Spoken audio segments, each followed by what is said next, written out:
थंडीच्या दिवसात खुसखुशीत थालीपीठं खायला जी मजा येते ना, ती इतर सीझनमध्ये अजिबात येत नाही. म्हणूनच आज थालीपीठाची भाजणी कशी बनवायची आणि यापासून हे थालीपीठ कसं बनवायचं ना, हेच तर आज आपण पाहणार आहोत. घरात असणाऱ्या धान्यांपासून, काही डाळींपासून खमंग खुसखुशीत ही भाजणी तयार होते आणि जी खायला मजा येते ना, खरंच. एकदा ही भाजणी बनवून ठेवली, की आरामात 3 ते 4 महिने छान टिकते. तर चला, पटकन ही भाजणी घरच्या घरी कशी बनवायची तेही अगदी सोप्या पद्धतीने ते पाहूयात. सगळ्यात आधी आपल्याला धान्य मोजून घ्यायचं आहे. तर इथे हा मी जो तुम्हाला ग्लास दाखवतेय, हा रोजचाच माझा धान्य मोजण्याचा ग्लास आहे. यामध्ये एका ग्लासमध्ये बरोबर पाव किलो धान्य बसतं. वाटीचं नाही तर ग्लासाचं प्रमाण सांगणार आहे. जवळ-जवळ 3 ते 4 महिने मला ही भाजणी पुरेल इतपत मी बनवणार आहे. तर चला, नेहमीचीच पद्धत आहे माझी, तीच तुमच्यासोबत शेअर करते.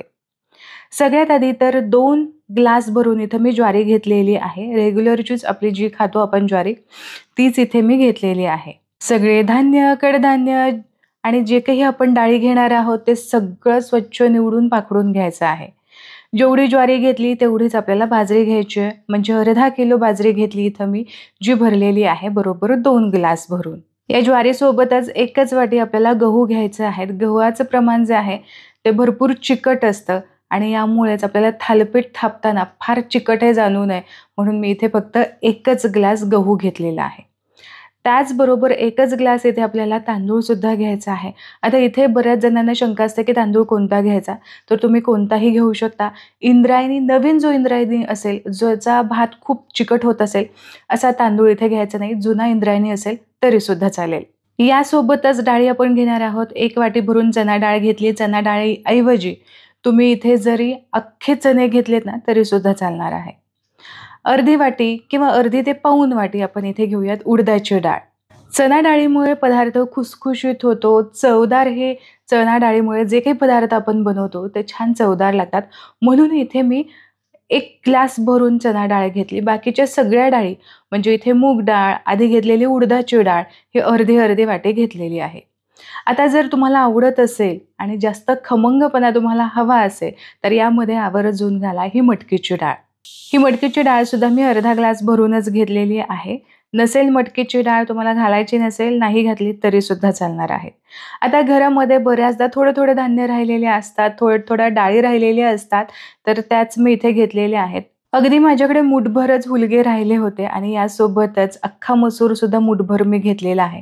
साधारण हे दोन्ही मिळून एक अर्धा ग्लास तरी भरलेलं असेल, असं इतपत मी घेतलेलं आहे. जे काही कडधान्य, धान्य तुमच्याकडे उरलेली असतील ना थोडी-थोडी, तीसुद्धा यामध्ये घातली तरीसुद्धा चालणार आहे. फार काही असा टेस्टमध्ये फरक पडत नाही. इथे पाऊण ग्लास भरूनच मी धने घेतलेले आहेत. जास्त धने घ्यायची गरज नाही, म्हणजे अर्धा वगैरे ग्लास धने घ्यायची गरज नाही. पाऊण ग्लासच धने घेतलेले आहेत आणि यासोबतच पोह्याचे 3 ते 4 चमचे आपल्याला जिरं घ्यायचं आहे. आणि मी नेहमीच आवश्यक यामध्ये ना 1 चमचाभर मेथीचे दाणे घालते. अगदी छोटा 1 चमचा मी घेतलेला आहे. असे तर हे मेथीचे दाणे खाल्ले जात नाही, म्हणून इतर साहित्यांसोबत, इतर पदार्थांसोबत थोडे-थोडेसे घालायचे. म्हणजे पोटाला किंवा शरीराला पूर्ण आपल्याला छान पौष्टिकतासुद्धा मिळते आणि फार चवीमध्ये सुद्धा फरक जाणवत नाही. तर सगळं धान्य इथे काढून झालेलं आहे आणि आता यानंतर आणखीन हे धान्य आपल्याला भाजायला घ्यायचं आहे. त्याआधीच आपल्याला ही तयारी करून ठेवायची. एक छान सुती कापड आपल्याला अंथरायचं आहे. फरशीवरती अंथरा किंवा मग टेबलवरती अंथरून घेतलं तरीसुद्धा चालेल. साधी पातळ ओढणी जर तुम्ही अंथरणार असाल तर त्याआधी खाली आपला जो न्यूजपेपर असतो, तो पेपर अंथरायचा आणि त्यावरतीच आपल्याला ही ओढणी अंथरून द्यायची आहे. म्हणजे जे काही आपण धान्य भाजून घेणार आहोत त्याचा ओलावा, वाफ असा धरला जाणार नाही. आता सगळ्यात आधी तर ज्वारी भाजून घेऊ. ज्वारी भाजताना बघा, सुरुवातीला अगदी ती पांढरी शुभ्र आपल्याला दिसते. पण जशी-जशी ती भाजायला लागते तशी-तशी थोडासा डार्क रंग व्हायला सुरुवात होते. तर बघा, थोडीशी पिवळसर अशी ज्वारी दिसते की नाही, हाताला सुद्धा चांगली कडकडीत अशी लागते. मध्यम आचेवर ते सगळे धान्य आपल्याला भाजायचे आहेत. अगदीच लो फ्लेमवरती भाजत बसाल तर 2 तास तुम्हाला लागतील. पण मध्यम ते हाय फ्लेमच्या मध्ये आपल्याला हे सगळे धान्य भाजून घ्यायचे आहेत. म्हणजे व्यवस्थित भाजले सुद्धा जातात. फार वेळ सुद्धा लागत नाही. आता लगेचच या कापडावरती आपल्याला हे काढून घ्यायचं आहे आणि यानंतर छान पसरवून ठेवायचं आहे. म्हणजे पटकन वाफ निघून जाईल आणि हे धान्य छान थंड होईल. ज्वारी भाजून झाली, आता बाजरीसुद्धा भाजायला घेऊयात. बाजरी भाजली आहे की नाही हे अजिबात कळत नाही, कारण मुळातच बाजरीचा रंगसुद्धा डार्क असतो. यामुळे एक अंदाज सांगायचा झाला तर एक 4 ते 5 मिनिटांसाठी बाजरी सतत हलवत आपल्याला भाजून घ्यायची आहे. बाजरी जेव्हा भाजायला सुरुवात होते किंवा भाजून झालेली असते ना, अशा वेळेस याच्या लाह्या हलक्या-हलक्या फुटायला सुरुवात होते. बाजरी फुटायला सुरुवात होते. बऱ्याचदा असं होईलच असं नाही, पण काही बाजरी फुटते, काही नाही फुटत. म्हणूनच एक अंदाज सांगितला 4 ते 5 मिनिटाच्या अंतरावरती सतत हलवत बाजरी भाजून घेतली, की नंतर ही आपल्याला काढून घ्यायची. बाजरी भाजून झाली, आता यानंतर लगेचच गहू भाजायला घेऊयात. गव्हाचं मात्र उलटं असतं. गहू आत्ता जरा डार्क रंगाचे तुम्हाला दिसतायत, पण जसे-जसे हे भाजायला सुरुवात होतात किंवा भाजून होतात ना, अशा वेळेस याचा रंग जो आहे, तो फिका पडायला सुरुवात होते. ज्वारीला तुम्हाला 4 ते 5 मिनिट भाजण्यासाठी लागले असतील, तर मात्र गव्हाला तुम्हाला जास्तच वेळ लागणार आहे. कारण गहू तसे टपोरे असतात, भाजायला थोडासा जास्त वेळ लागतो. गहू भाजून झाले, आता यानंतर तांदूळसुद्धा भाजून घेऊ. इथे मी कोलम तांदूळ घेतलेला आहे. तुम्ही तुमच्या आवडीप्रमाणे कोणताही तांदूळ घेऊ शकता. फक्त आधीप्रमाणे मी म्हटलं, की इंद्रायणी जो नवीन इंद्रायणी असतो, तो अजिबात घ्यायचा नाही. वर्ष, दीड वर्ष झालेला तांदूळ तुम्ही इथे इंद्रायणी घेऊ शकता.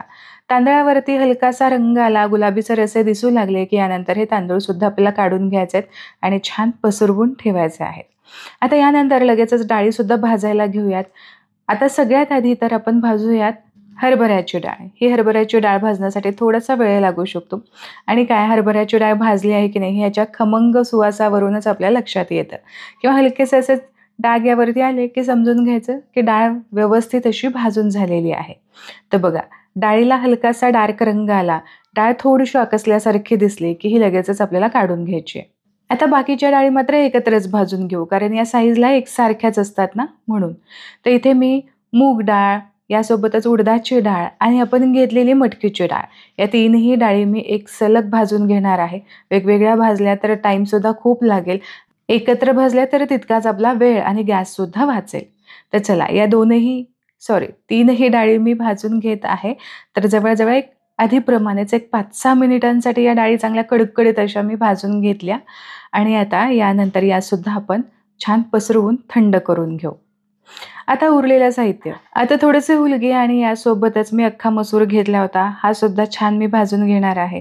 साधारण 4 ते 5 मिनिटासाठी, कारण यांचा रंगसुद्धा डार्क आहे आणि हे भाजले आहेत की नाही हे सुद्धा आपल्याला फार कळणार नाही.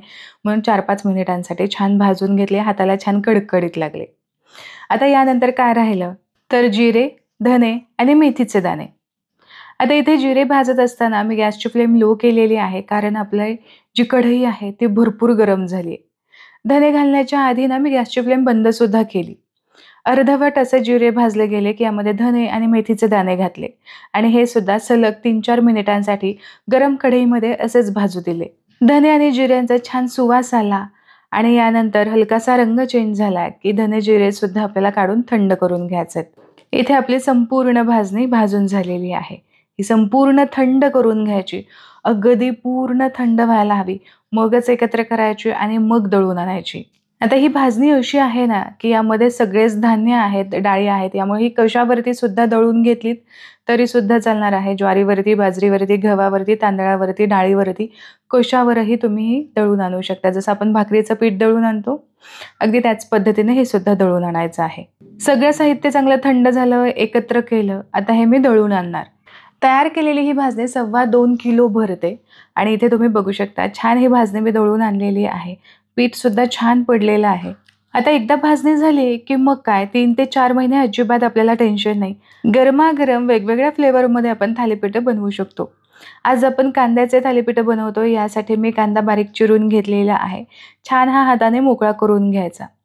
ज्या पदार्थाचे तुम्ही थालीपीठं बनवणार असाल, जसं की कांद्याऐवजी तुम्ही वेगवेगळे पदार्थ इथे घेऊ शकता. दुधी भोपळा खिसून थोडंसं पाणी पिळून तुम्ही यामध्ये घालू शकता. काकडी आहे, वेगवेगळे असे पदार्थ तुम्ही घेऊ शकता. भोपळा आहे, लाल भोपळा तुम्ही इथे वापरू शकता. आता ना मी काय करते, नेहमीच हे जे काही साहित्य आपण घेतले, आता इथे आपण कांदा घेतलेला आहे, यामध्ये सगळं साहित्य मी घातलं. हळद, मीठ, धने पावडर, ओवा आणि इथं आलं, लसूण आणि यासोबतच जिरं, मिरची असं छान कुटून घेतलं होतं. 2 चमचे इथे मी हा ठेचा घेतला. यासोबतच मोठे 2 चमचे भरून तीळसुद्धा मी घेतलेला आहे.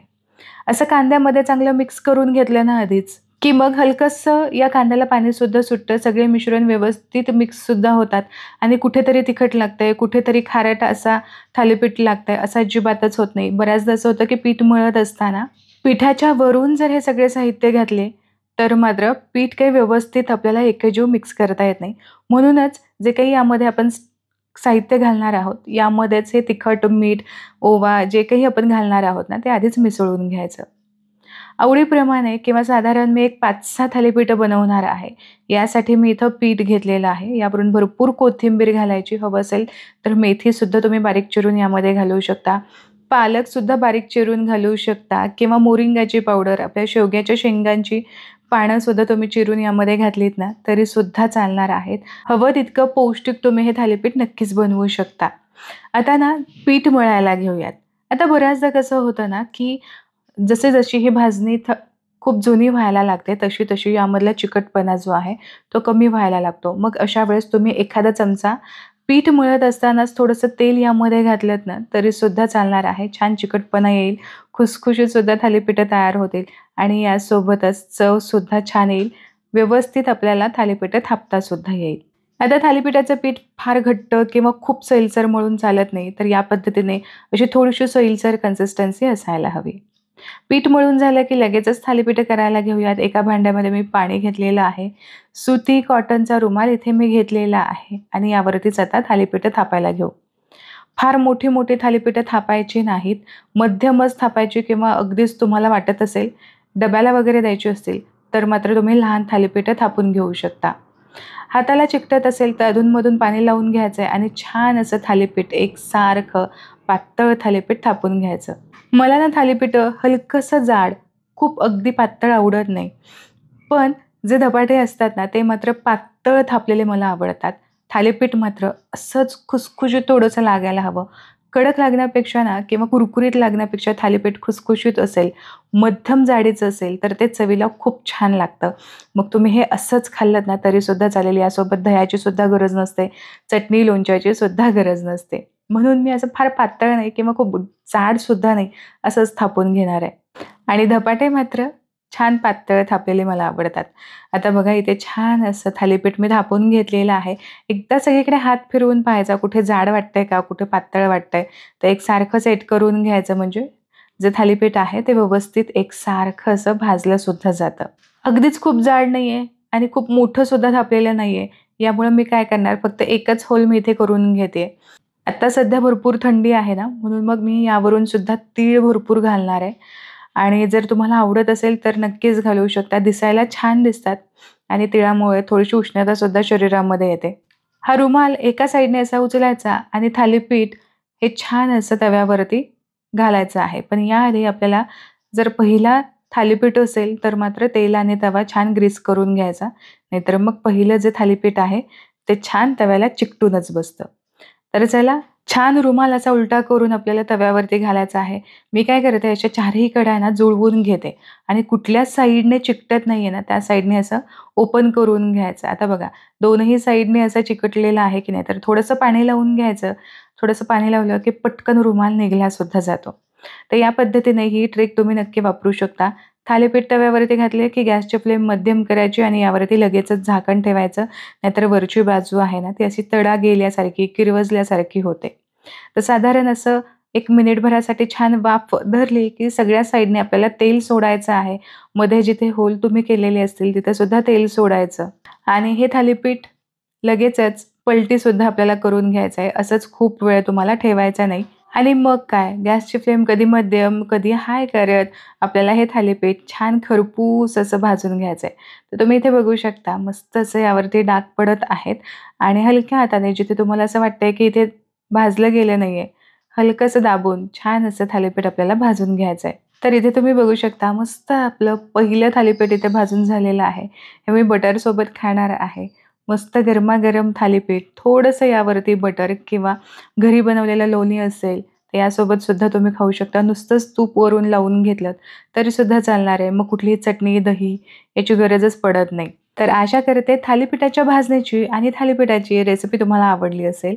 रेसिपी आवडली तर व्हिडिओला लाईक जरूर करा. तुमच्या मित्र आणि परिवारामध्ये नक्की शेअर करा आणि ही रेसिपी खरंच ट्राय करून पहा. खरंच खमंग थालीपीठं होतात. पुन्हा भेटूया अशाच एका उपयुक्त व्हिडिओसोबत. तोपर्यंत स्वस्थ राहा आणि मस्त मस्त खात राहा.